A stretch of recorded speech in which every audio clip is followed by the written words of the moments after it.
Welcome to Asia Society.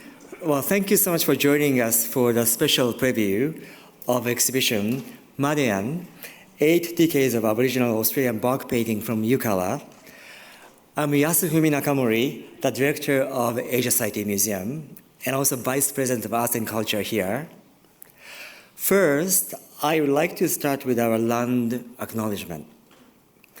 Asia Society is located in Lenape Hokin, the homeland of Lenape diaspora, and historically a gathering and trading place for many diverse native peoples who continue to live and work on this island. Lenape means original person, and it's important to remember that Lenape collectively are a living and breathing community. Let us honor their legacy and pay our respect to elders, both past and present, and the diverse indigenous people still connect to this land.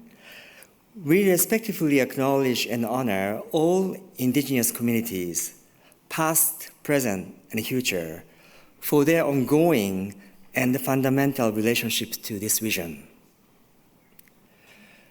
We have been waiting for this day to welcome the delegation of Yonu artists and open this remarkable exhibition. We are privileged to present this groundbreaking exhibition in New York City and share the knowledge and art of the Yonu artists with our diverse audience. This is the first major exhibition of Aboriginal Australian bark paintings to tour the United States. Originated by Kluge-Ruhe Aboriginal Art Collections of University of Virginia in partnership with the Buku-Larrnggay Mulka Centre in Australia. It is also the first museum exhibition solely dedicated to Aboriginal Australian art in New York in 2 decades.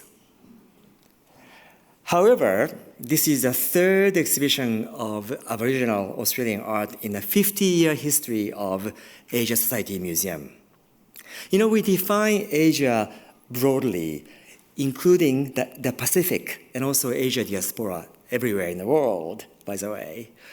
So the 2 previous exhibitions of Aboriginal art were the 1988 exhibition. It's a very important show called The Dreamings, the art of Aboriginal Australia, which was one of the first to focus on the subject in the United States, which inspired a lot of collectors, artists, scholars actually to think about Australian Aboriginal art. And then in 2002, we presented an exhibition with a native-born contemporary Aboriginal art from Lamingling, something we partner with MCA Australia. And it's interesting that John, Kluge, who the important businessman who saw our 1988 exhibition, he was inspired by the material. He began collecting.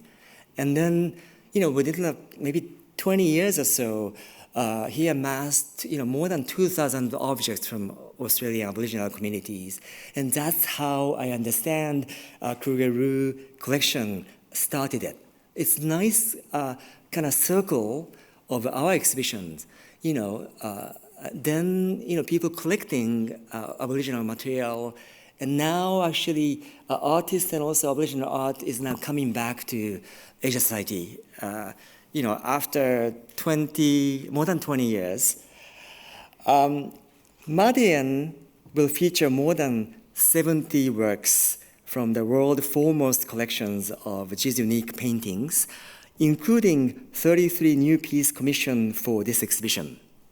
Each work is such an intricate, precious painting, with a world view. Curated by Yonu people, a group of people known for Minji or sacred design, intended to evoke and connect individuals and also clan with the land and the cosmos. This exhibition presents a new and exciting cause for global, modern, and contemporary art. We're looking at actually Australian Aboriginal bark painting as a part of the modern contemporary art movement. So celebrating the Yonu artists and their art, Asia Society President Kyung-wha Kang, Harvard University Chair of Australian Studies and Artist Brenda L Croft, and U.S. Ambassador to Australia, Caroline Kennedy, will give a brief remarks now. And now, I'd like to introduce Dr. Kyung-wha Kang. Kyung-wha, please. Thank you.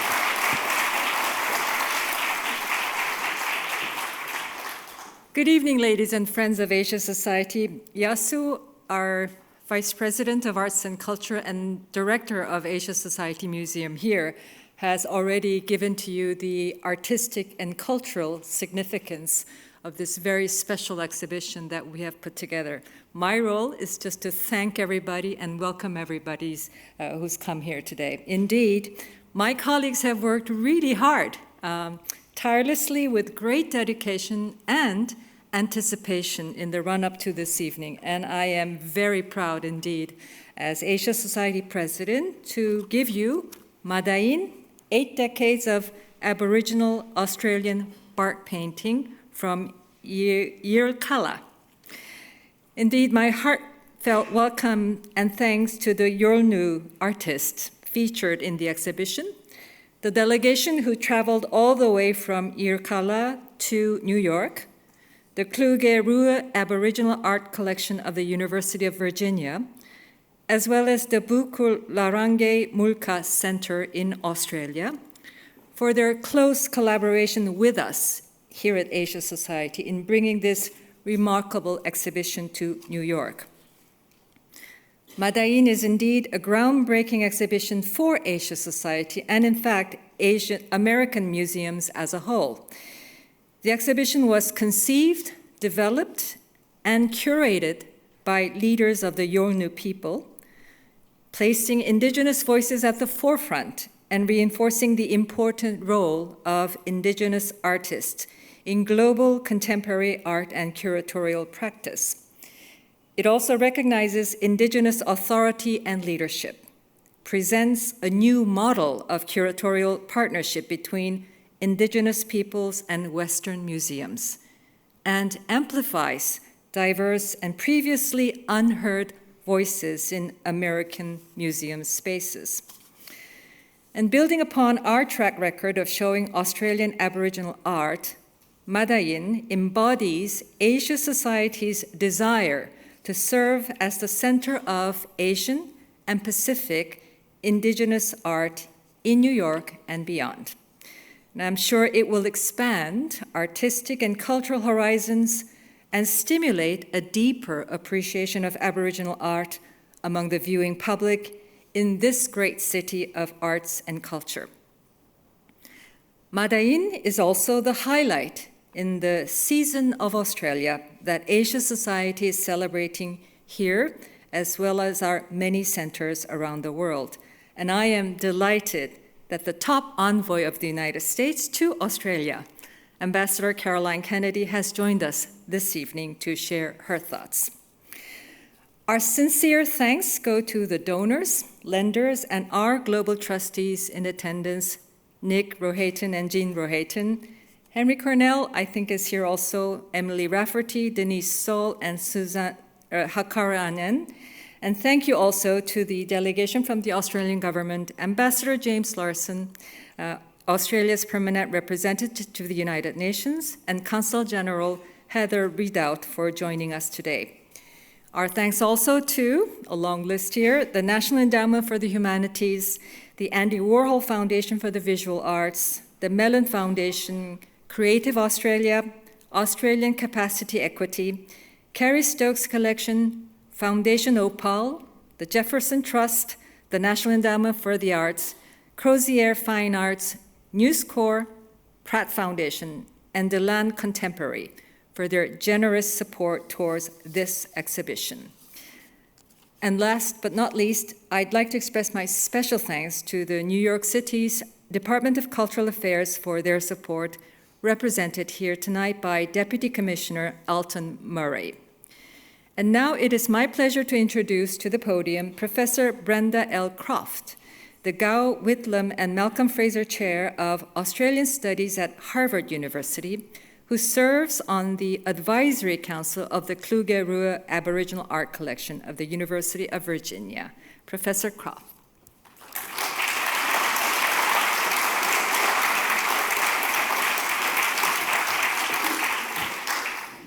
As is typical of me, I just trod on my shoelace, which is why I was a little bit slow in getting up here. Thank you so much, President and CEO, and thank you to everyone who is here.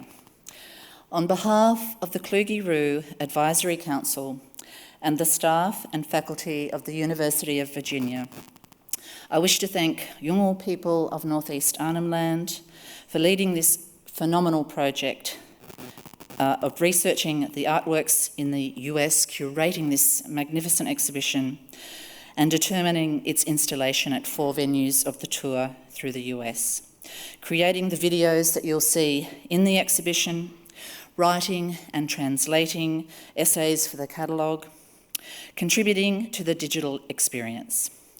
This journey began in 2015 with Kyung-wha Kang, Yolngu elder, his artist's residency at the Kluge-Ruhe. During that time, he saw works from his community and talked with Margot and the staff at the Kluge-Ruhe about bringing this to fruition in what you will see tonight. Since 2017, Yolngu have worked tirelessly to bring this moment to fruition in a spirit of collaboration and incredible generosity. I want to especially mention Mr. Wannabe, a leading Yolngu artist and cultural activist, a filmmaker and curator from the Marukulu clan of North East Arnhem Land in the Northern Territory, who contributed so much to this project and whose spirit is certainly felt here tonight. I will acknowledge the Yolngu delegation. Kyung-wha Kang AM, Ishmael Marika, Yirrkala Gumana, Goyanbi Ganamba, Bara Yua Monongor, Lea Ware Wirapunda, Milmenina Daramanji, Dukamul Wanambi, and Mayatili Marika. I'd also like to acknowledge the hard work of the Buku-Larrnggay Mulka staff supporting this long-term project and travelling here with the delegation. It's a huge journey to undertake from North East Arnhem Land to New York in the US. Will Stubbs, David Wickens and Joseph Brady. I'd like to acknowledge members of the Maɗayin curatorial team, Henry Skerritt, Cade MacDonald, Margot Smith and Jamie Powell from the Hood. Thanks to the museums and private collectors who have loaned historic bark paintings to this exhibition. Huge thanks to Asia Society for partnering with Kluge-Ruhe on this presentation of Maɗayin and acknowledging the significant role that Ambassador Kevin Rudd, the huge role, significant role that Ambassador Kevin Rudd has played in bringing Maɗayin to New York and supporting this project from the very beginning. There's a very rich offering in public programs this week, and I'd like to acknowledge the speakers for the related programs. We will have Professor Megan Davis, who will be delivering the W. Wannabe Distinguished Lecture tomorrow night, and will also be tag teaming with me to become the next Gough Whitlam and Malcolm Fraser Visiting Chair of Australian Studies at Harvard. Dr. Maya Nuku, the Evelyn A. J. Hall and John A. Freed Curator for Oceanic Art, who organised an amazing panel that was on yesterday that some of you attended on curating Australian First Nations art in the US. Jamie Powell was involved in that, Yirrkala Gumana, Goyanbi Ganamba, Kelly Cole, Katina Davidson and myself. Thanks to all the partners and supporters, too numerous to mention, but especially the Metropolitan Museum of Art, the National Endowment for the Humanities, the Australian Government, Creative Australia, especially my sister Francesca Cabillo, Executive Director of First Nations Art and Culture, Embassy of Australia, the Australian Capital Equity Kerry Stokes Collection, Crozier Fine Arts, the Kluge-Ruhe Advisory Council, and many thanks to the galleries who are showcasing Yolngu art here this week. We encourage you to see the extraordinary solo exhibitions of work by Dumbit Monongor at Salon 94 and Goyanbi Ganambar with Dilan Contemporary. And I want to express my very sincere and profound respects to the Lenape custodians on whose lands we are privileged to be visiting and where this show is being brought to your attention. Thank you so much for having us here in your country and looking after the First Nations delegation who is here. That means a huge amount to me as a First Nations woman from the Northern Territory. I would now like to introduce the ambassador, the US ambassador to Australia, and I'll just get my other notes up here. It's my great pleasure to welcome Ambassador Carolyn Kennedy, the current US ambassador to Australia. She has dedicated her life to public service and the arts, advocating for education and cultural exchange. Her presence this evening underscores the importance of recognising and celebrating Australian First Nations art, culture and heritage on an international stage. Ambassador Kennedy, welcome.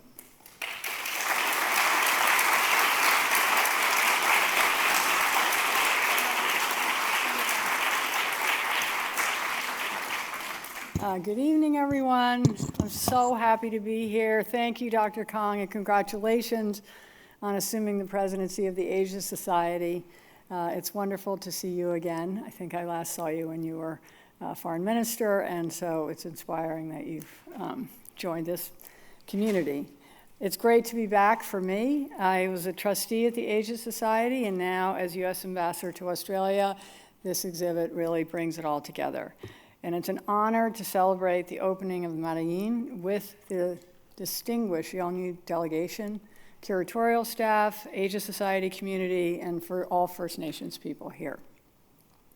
I'm really excited that New Yorkers will have a chance to experience these powerful works of art for the first time.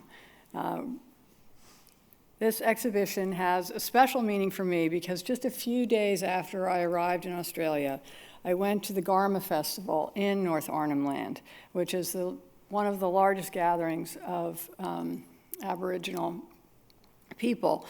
And I had no idea what to expect, and so it remains with me as one of the most powerful memories I've ever had to be immersed in that community for a few days, to visit the art center and see how art is really the expression of the culture, spiritual life, laws, and ceremonies of the Yolngu people who have sustained and nurtured their traditions for thousands of years.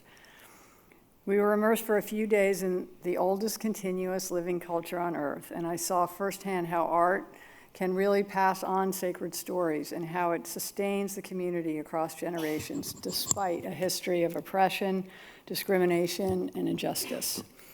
And over the past 2 years as ambassador, I've had the chance to visit Aboriginal and Torres Strait Islander art collectives across Australia, where artists of different generations collaborate on works that illuminate and heal.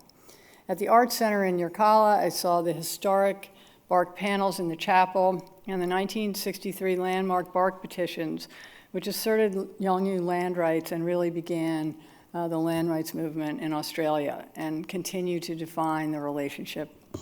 There are 4 of them altogether. One of them is in Yirrkala, and 2 are in the capital of Australia, National Parliament House. I also saw young artists working on metal, on road signs they had found, bark, paper, and creating digital works at the Art Center. Women artists have emerged in many of the communities as powerful interpreters of their traditions. In traditional mediums of weaving and basket work and ceramics, as well as printmaking and digital art.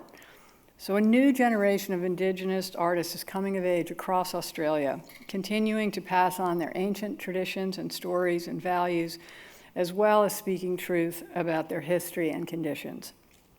This exhibition is evidence that First Nations people are the best curators and spokespeople for those traditions, and that museums around the world are moving beyond their traditional ways and incorporating diverse perspectives and voices.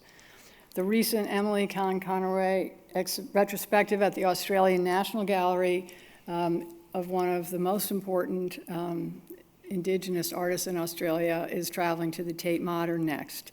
And the recognition of Aboriginal artist Archie Moore for his work, Kith and Kin, with the Golden Lion Award at the Venice Biennale this year, are evidence that Indigenous masterpieces are finally being appreciated globally.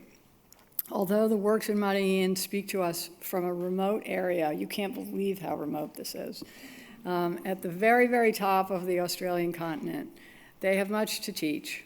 They speak of a relationship to land, sea, and sky, of our responsibility to our ancestors and to future generations. They speak of elders past, present, and emerging, ties that we need to strengthen in this modern urban environment. And they speak of justice, identity, and Indigenous knowledge that are more important than ever in our diverse and fragmented world. But mostly they represent the triumph of the human spirit, reminding us that art has the power to connect us across our differences, to inspire us to be better, and to bear witness to what makes us human. This exhibition will give Americans a chance to reflect on our own history of injustice and the experience of our First Nations people here. When our first Native American cabinet member, Interior Secretary Deb Haaland, visited Australia, I had the chance to travel with her. And we actually did Indigenous member from the Canberra region came and did a tree carving and bark painting for her at the embassy. But I saw the instant bond that she was able to forge with Aboriginal community members. I will never forget driving up to a community center near Uluru, which is sort of the spiritual heart of Australia. And she got out of the car and said, I could be on any Indian reservation at home. She embraced the Indigenous visitors and leaders who came to meet her with tears in her eyes.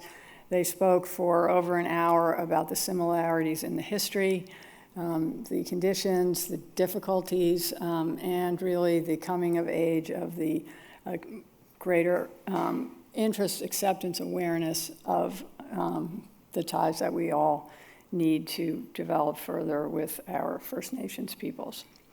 So those connections have multiplied, and at the embassy we are working to strengthen them further.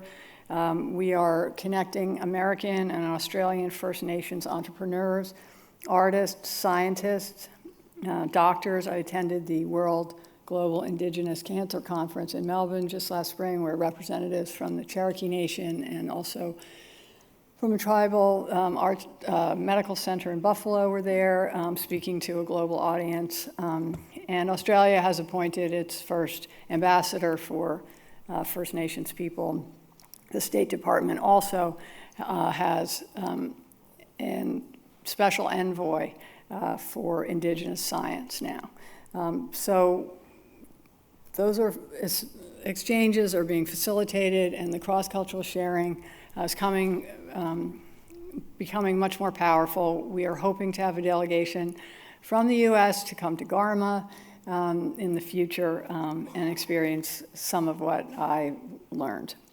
So I will always be incredibly grateful to the Indigenous artists, innovators, and leaders that I've met across Australia who have welcomed me there.